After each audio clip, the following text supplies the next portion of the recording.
Salam, berjumpa lagi dengan saya Effendi Tobing dalam Boker Top Channel. Terima kasih untuk semua sahabat saudara yang dengan setia menonton video-video saya. Saya berharap itu bisa menjadi berkat. Saudara, hari ini kita akan bersama-sama membahas satu topik teologis, satu topik yang berbau teologi kontemporer. Kita akan membahas tentang seorang perempuan dalam pandangan feminisme. Karena itu tema yang saya angkat dalam episode kali ini, apa yang dilakukan Hawa untuk menolong? Mungkin saudara akan bertanya, mengapa memilih judul ini? Terus terang memang judul ini adalah satu judul yang saya pinjam dari seorang tokoh. Tetapi mengapa saya menyebut apa yang dilakukan Hawa untuk menolong? Karena kita tahu Hawa merupakan perempuan yang pertama yang diberi gelar oleh Alkitab atau oleh Tuhan sendiri sebagai penolong. Nah, benarkah Hawa sebagai penolong dan apa yang dilakukan oleh Hawa untuk menolong? Sekali lagi, topik ini kita pertama-tama akan melihat atau menyoroti dari pandangan teologi feminisme, khususnya dari Kejadian pasal 1 sampai dengan pasal 3. Tapi sebelum kita melihat pada bagian ini, mari saya akan membaca satu ayat sebagai pedoman kita dari Kejadian pasal yang kedua, ayat yang ke-18. Ayat yang sangat terkenal berbunyi demikian. Tuhan Allah berfirman, "Tidak baik kalau manusia itu seorang diri saja, aku akan menjadikan penolong baginya yang sepadan dengan dia." Kali pertama Tuhan bicara tidak baik, sesudah segala sesuatu yang diciptakan oleh Allah itu sungguh amat baik. Dan itu bicara tentang seorang laki-laki yang tidak lengkap tanpa adanya penolong. Kita kembali kepada judul tadi, apa yang dilakukan Hawa untuk menolong? Kita mencoba melihat topik ini dari diskusi dalam teologi kontemporer, khususnya teologi feminisme. Yang pertama yang kalau kita lihat, siapa Hawa, atau dengan kata lain, siapakah perempuan si penolong itu? Kalau kita melihat dari sejarah, baik dalam sejarah teologi, sejarah gereja, maupun dalam tafsiran terhadap Alkitab itu sendiri, siapakah si penolong atau perempuan itu?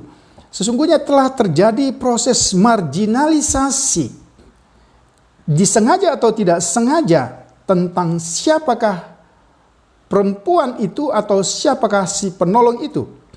Kalau kita melihat misalnya dalam sejarah yang sangat jauh, pandangan-pandangan para filsuf, teolog, dan juga catatan-catatan yang bisa diinterpretasikan secara keliru di dalam Alkitab tentang siapakah perempuan itu. Yang pertama misalnya, kita lihat apa yang dikatakan oleh Plato. Dalam cuplikannya dikatakan demikian. Perempuan berasal dari laki-laki, pengecut, dan jahat. Itu yang pertama yang dikatakan oleh Plato. Kemudian seorang Filsuf lainnya bernama Aristoteles berkata demikian, perempuan dianggap sebagai makhluk yang hina, satu kasta dengan budak dan binatang, bahkan digolongkan sebagai barang yang dapat dimiliki oleh tuannya, yaitu laki-laki dan para raja. Ini sekelumit gambaran yang dikatakan oleh filsuf terkenal. Kemudian kalau kita melihat siapakah si penolong atau siapakah perempuan itu? Misalnya kalau kita lihat apa yang dikatakan oleh bapak-bapak gereja seperti Agustinus. Dia berkata, perempuan bukan gambar Allah yang penuh, tetapi laki-laki adalah gambar Allah yang penuh. Perempuan akan menjadi gambar Allah yang penuh jika bersatu dengan laki-laki. Tahukah saudara, yang berkata atau yang memberikan statement ini adalah seorang bapak gereja yang memiliki karya-karya yang luar biasa pada zamannya. Kemudian seorang tokoh lain yang berkata bahwa perempuan itu dianggap tidak lebih dari properti atau barang yang kita miliki. Jadi perempuan itu menurut Konfusianis itu dikatakan perempuan itu tidak dianggap lebih dari properti yang kita miliki. Ini yang kita bisa lihat. Kemudian kita lihat lebih lanjut kepada apa yang dikatakan oleh seorang reformator bernama Martin Luther, ya. Dalam ECGC-nya, saya katakan ECGC karena ini memang menurut saya bukan eksegese. Menurut ECGC Martin Luther tentang pengkhotbah pasal 7 ayat 26, dia kurang lebih berkata bahwa perempuan diciptakan berada di sekitar pria itu untuk merawat anak-anak dan untuk membesarkan mereka, dan untuk tunduk pada pria itu. Laki-laki di sisi lain diperintahkan untuk memerintah dan memiliki kekuasaan atas perempuan dan anggota keluarga lainnya. Tetapi jika seorang perempuan meninggalkan fungsinya dan mengambil alih otoritas atas suaminya, dia tidak lagi melakukan pekerjaannya sendiri yang untuknya dia diciptakan, tetapi sebuah pekerjaan yang berasal dari kesalahannya sendiri dan dari kejahatan. Karena Allah tidak menciptakan jenis kelamin ini untuk memerintah, dan karena itu mereka tidak pernah memerintah dan sukses. Itu satu terjemahan yang kalau kita baca dalam Luther Works, ya, volume yang ke-15 halaman 130, itu bisa kita lihat di sana. Kemudian juga seorang tokoh reformator yang berikutnya, Calvin, dalam tulisannya tentang 2 Timotius, ya, dia berkata demikian, alasan mengapa wanita dicegah untuk mengajar adalah karena itu tidak sesuai dengan status mereka yang harus tunduk pada laki-laki. Sedangkan untuk mengajar menyiratkan otoritas dan status superior. Dia selanjutnya mengatakan bahwa laki-laki sebagai guru juga dapat tunduk pada orang lain. Tidak ada absurditas dalam perintah dan kepatuhan manusia pada saat yang sama dalam hubungan yang berbeda.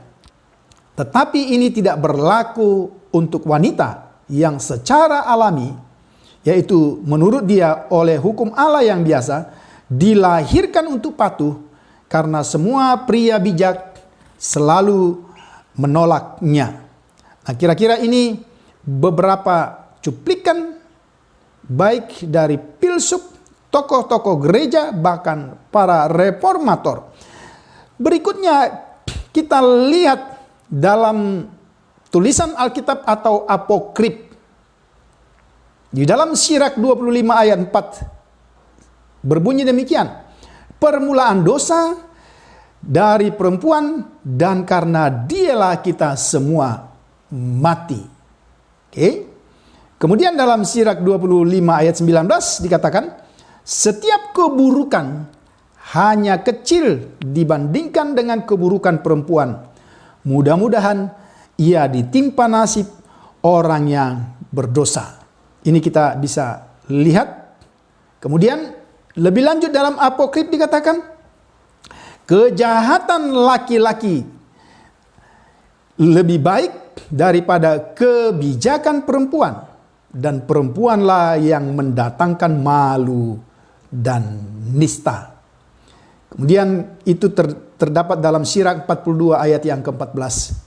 Dan kalau kita lihat apa yang tertulis dalam Alkitab, khususnya Efesus pasal 5 ayat 22, ini juga menjadi ayat yang seringkali dipahami tentang siapakah perempuan itu, siapakah sang penolong itu.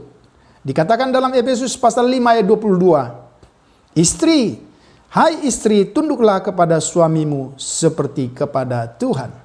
Ayat ini seringkali menjadi ayat pemungkas yang dipakai oleh laki-laki, khususnya suami-suami, untuk menindas dan memperlakukan seorang wanita atau istri tidak semestinya. Kita perhatikan, ya. Kemudian kita lihat juga bagaimana interpretasi yang bisa keliru kepada ayat-ayat di dalam Alkitab lainnya.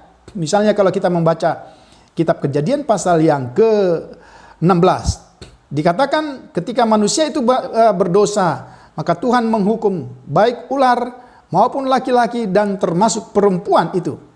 Tetapi kita lihat apa hukuman Tuhan kepada perempuan itu. Dikatakan, susah payahmu waktu mengandung akan kubuat sangat banyak. Dengan kesakitan engkau akan melahirkan anakmu. Namun engkau akan berahi kepada suamimu dan ia akan berkuasa atasmu. Garis bawahi, dan ia atau laki-laki itu akan berkuasa atasmu. Seringkali ini menjadi ayat-ayat kunci yang menjelaskan tentang superior laki-laki di satu sisi, tapi inferior perempuan di sisi yang lain. Kemudian dari perjanjian baru juga kita bisa melihat satu ayat yang bisa jadi mengalami interpretasi, ya, mengalami atau misinterpretasi, ya. Perempuan-perempuan harus berdiam diri dalam pertemuan-pertemuan jemaat sebab mereka tidak diperbolehkan untuk bicara. Mereka harus menundukkan diri. Nah, dari ayat-ayat inilah saudara, ya, sesuai dengan tema kita hari ini, apa yang dilakukan oleh si perempuan, apa yang dilakukan oleh Hawa si penolong itu untuk menolong.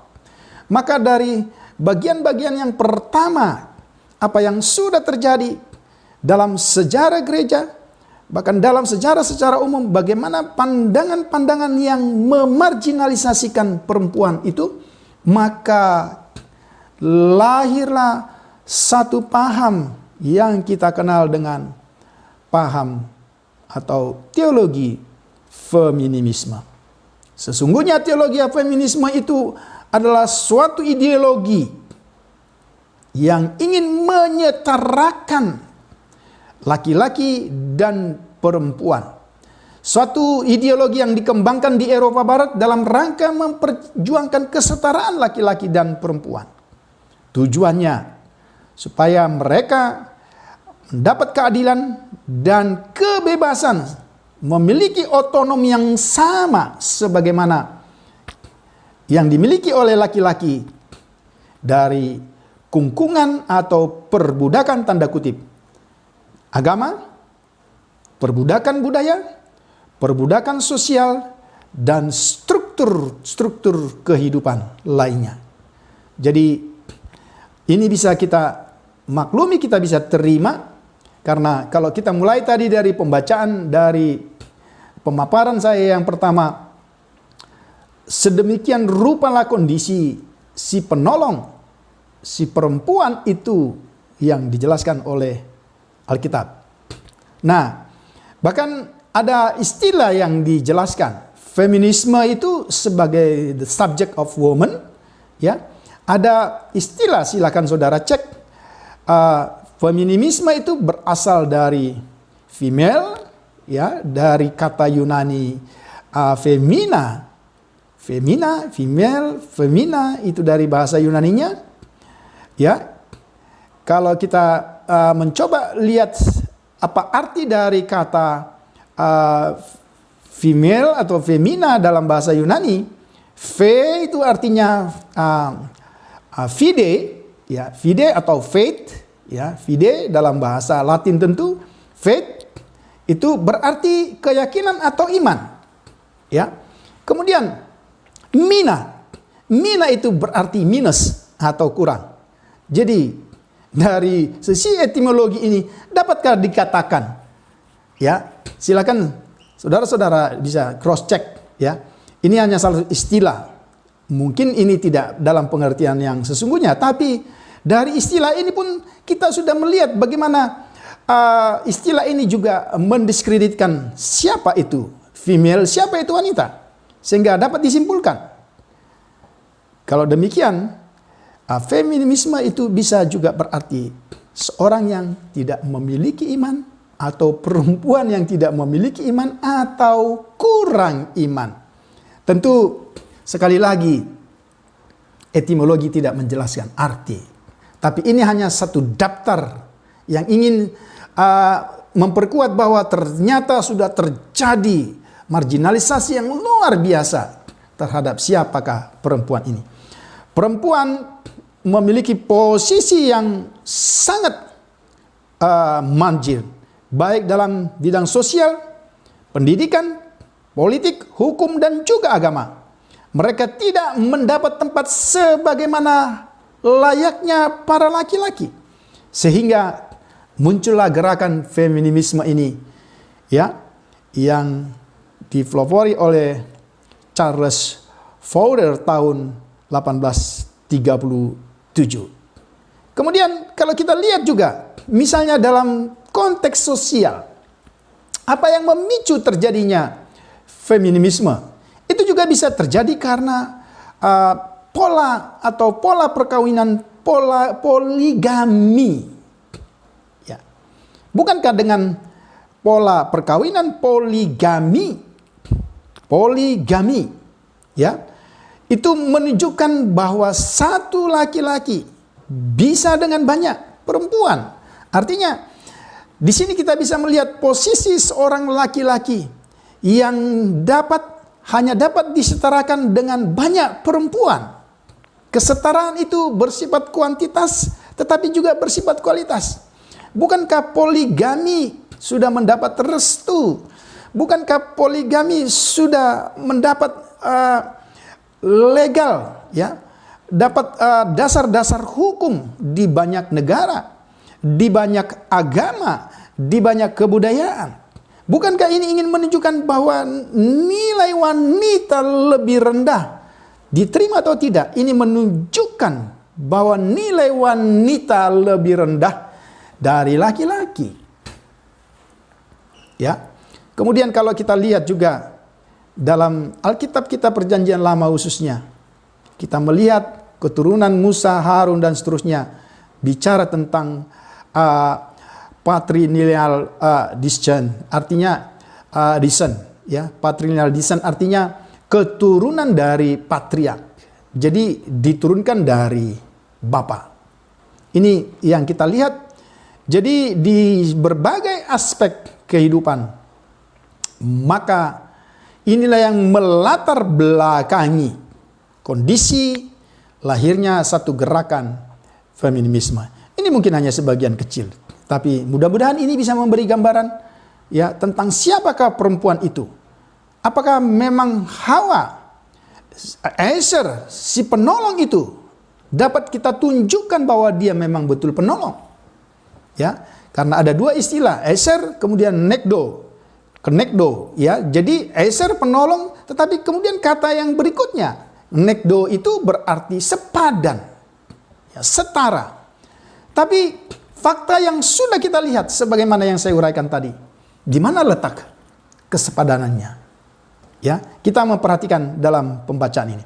Maka sesudah kita lihat semua latar belakang yang terjadi dalam fenomena kehidupan mulai dari sejarah gereja dan seterusnya sampai kepada bacaan-bacaan di dalam Alkitab yang bisa mengalami misinterpretasi, maka kita kembali kepada kitab Kejadian pasal yang pertama, kedua, dan ketiga.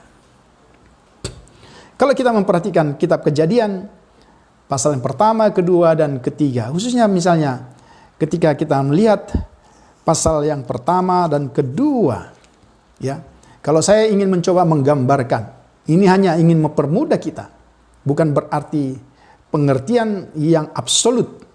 Kalau kita melihat kisah di Taman Eden, ya, kita bisa menggambarkannya semacam satu hierarki. Ada Allah, sang pemilik taman, sekaligus ya sang ahli, owner, pemilik taman itu. Itu hierarki yang paling klimaks, yang ultimate, yang paling utama. Kemudian ada Adam, ya, sang mandataris atau sang pengelola yang dipercayakan.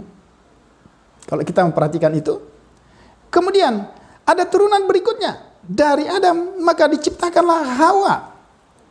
Maaf, saya tidak ingin mencoba membuat satu hierarki yang menjelaskan semacam itu derajat. Tapi saya hanya ingin coba menggambarkan. Kemudian kalau kita perhatikan, maka di bawah Adam dan Hawa ada ciptaan. Kita memperhatikan. Dan kita lihat, hierarki ini atau kondisi yang digambarkan di Taman Eden ini adalah satu kondisi yang begitu harmonis. Ya. Begitu luar biasa. Dan kita pahami sebagaimana yang terdapat dalam tulisan ini. Hierarki ini tidak pernah mengalami gangguan.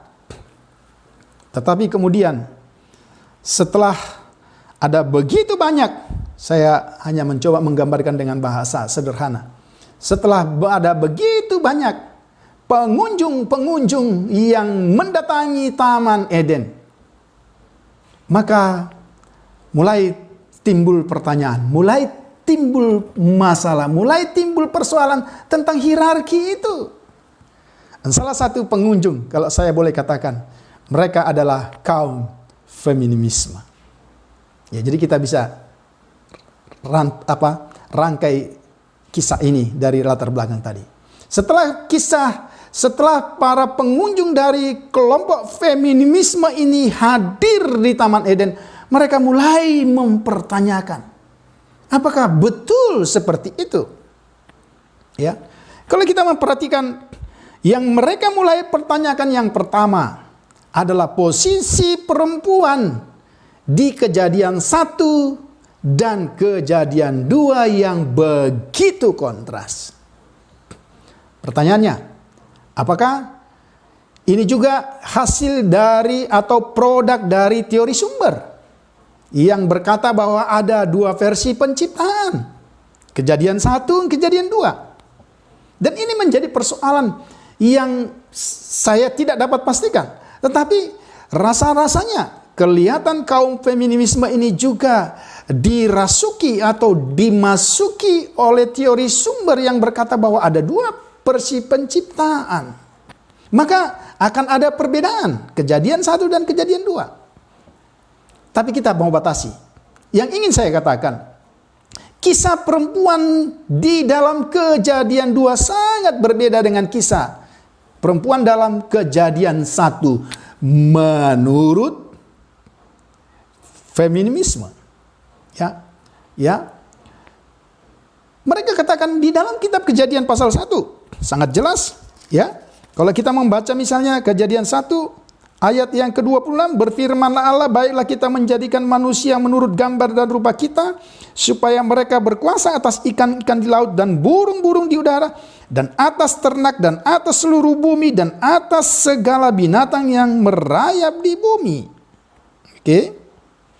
Saya lanjutkan. Maka Allah menciptakan manusia itu menurut gambarnya, menurut gambar Allah diciptakannya. Dia laki-laki dan perempuan diciptakannya mereka. Harmonis bukan? Tidak ada. Tidak ada kesenjangan, tidak ada pertanyaan yang muncul. Tapi ketika kita menurut kaum feminisme lagi-lagi, bukan menurut saya, maka ketika pengunjung itu mulai atau visitor itu mulai melihat kisah di Eden, di Kejadian 2, mereka melihat ada satu kontras yang sangat luar biasa. Ya, di Kejadian 2 digambarkan seperempuan itu satu sosok pribadi yang sama, yang memiliki martabat, yang memiliki kesetaraan dan kekuasaan dan kemuliaan yang sama dengan laki-laki. Nah, ini yang kita lihat. Dalam Kejadian 1, penciptaan wanita dibicarakan dalam konteks yang begitu luhur. Membawa keteraturan dari kekacauan, terang dari gelap, memberi setiap planet di tata surya lautan, dan sebagainya. Ini kalimat langsung yang saya kutip. Saudara bisa lihat kutipan-kutipan catatan kakinya. Tetapi dalam Kejadian 2, posisi perempuan itu sangat kontras. Ya. Dan mereka mulai mengambil kesimpulan, saudara. Kontrasnya posisi perempuan dalam Kejadian 1 dan Kejadian 2 itu. Mereka katakan, khususnya menurut Stanton, perbedaan itu atau kontrasnya itu, ini sebenarnya merupakan tindakan subversi yang disengaja dari sekte patriark. Oke, kita lihat di situ. Kemudian tidak berhenti di situ. Melihat itu, maka berkembanglah pandangan feminisme. Seorang yang bernama Phyllis Trible katakan, jadi ada gelombang pertama, gelombang kedua. Ya, kalau Phyllis Trible ini berarti kaum feminis yang gelombang kedua. Dia katakan urutan peringkat di Eden telah berubah. Hawa harus sejajar dengan Adam. Sebagian kalau kita lihat itu. Jadi dia katakan Kejadian 2 dan 3 itu tidak lebih rendah daripada Kejadian 1. Saya juga bingung. Lagi-lagi apakah ini akibat teori sumber atau yang lain, atau interpretasi yang keliru? Siapa yang pernah membedakan kualitas Kejadian 2 dan Kejadian 2 dan 3 dan Kejadian 1? Tetapi melihat fakta itu, mau tidak mau kaum feminis berkata ini satu sabotase yang telah dilakukan oleh kelompok patriark. Kemudian dikatakan menurut Trible lagi, agama Alkitab, khususnya Perjanjian Lama, adalah agama patriarkal. Sastra Ibrani, termasuk di dalamnya kitab Kejadian, itu berasal dari budaya atau masyarakat yang didominasi laki-laki. Tetapi sesungguhnya, dia katakan kepada kaum feminis, maksud dari iman Alkitabiah bukanlah untuk menciptakan atau mengabadikan patriarki, melainkan berfungsi sebagai penyelamat bagi perempuan dan laki-laki. Ini salah satu ciri teologi kontemporer. Ada kesenjangan, ada kebutuhan pada konteks. Konteks melahirkan teks. Konteks menjadi doktrin. Ketika mereka melihat ada kesenjangan, ada subordinasi posisi yang superioritas dan inferioritas antara laki-laki dan perempuan, maka ada teks-teks yang muncul dari konteks. Tapi pertanyaannya, siapa yang membuat gap itu? Siapa yang membuat pemisahan antara superioritas? Apakah Alkitab pernah berkata tentang superioritas dan inferioritas antara laki-laki dan perempuan? Itu jadi persoalan. Tapi itu fakta yang sudah kita bahas pada bagian yang pertama. Kemudian lagi-lagi menurut Trible atau Trible, dia katakan kata Ibrani untuk Adam yang biasanya diterjemahkan laki-laki atau juga bisa menjadi nama pribadi Adam. Dia katakan kata itu tidak merujuk pada laki-laki, tapi merupakan istilah umum untuk umat manusia. Tahukah saudara? Kalau itu kita terima, maka dengan demikian Ya. Perintah Tuhan dalam Kejadian 2 ayat 16 sampai 17, saya baca, lalu Tuhan Allah memberi perintah ini kepada manusia. Perhatikan, tidak ada penjelasan apakah itu Adam dan Hawa. Oke. Semua pohon dalam taman ini boleh kamu makan buahnya dengan bebas, tetapi pohon pengetahuan tentang yang baik dan yang jahat itu jangan kamu makan buahnya, sebab pada hari engkau memakannya pasti engkau mati. Ya, kalau itu dikaitkan dengan etimologi kata Adam, itu tidak menunjuk kepada laki-laki, maka menurut Tribble khususnya, dia ingin katakan, ya, perintah dalam Kejadian 2 ayat 16-17 ini untuk tidak memakan memakan buah dari pohon pengetahuan yang baik dan yang jahat, itu ditujukan juga kepada perempuan, meskipun pada saat itu dia belum diciptakan. Perhatikan, ini sudah membuat interpretasi yang absurd. Bagaimana mungkin? Ya, dia belum diciptakan, tapi kemudian firman Tuhan itu ditujukan juga kepada menurut mereka. Ya, kemudian kita perhatikan. Ya, yang kedua, penempatan narasi penciptaan. Kalau kita memperhatikan kronologi penciptaan, narasi penciptaan perempuan di akhir cerita. Ya, jadi ini mereka ingin betul-betul membuat advokasi atau pembelaan yang luar biasa. Dikatakan penempatan narasi penciptaan perempuan di akhir cerita tidak menandakan bahwa perempuan hanyalah satu, dipakai istilah satu renungan, atau bisa kita gambarkan ini sebagai sesuatu pelengkap. Ya, sebaliknya, ya, kalau kita lihat memang dalam literatur Alkitab, ya, cerita yang terakhir itu berarti bahwa wanita adalah puncak penciptaan. Dengan demikian, ya, ketika mereka ingin membela kedudukan wanita, maka di sisi lain mereka juga sedang merendahkan laki-laki. Oke, apakah pernah Alkitab berkata seperti itu? Ya, ketiga, ya, Tribble juga mengklaim bahwa penggambaran dua karakter, ya, Adam dan Hawa, itu memiliki kecerdasan dan kepekaan yang lebih besar terhadap wanita tersebut. Di mana pembuktiannya? Oke. Gambaran supremasi laki-laki setelah Eden adalah penyimpangan ciptaan. Perempuan telah kehilangan kebebasan dan inisiatifnya dengannya bagaimana dia diciptakan. Dengan demikian, saudara, ya, kisah Eden itu runtuh. Sudah banyak persoalan, sudah banyak pertanyaan.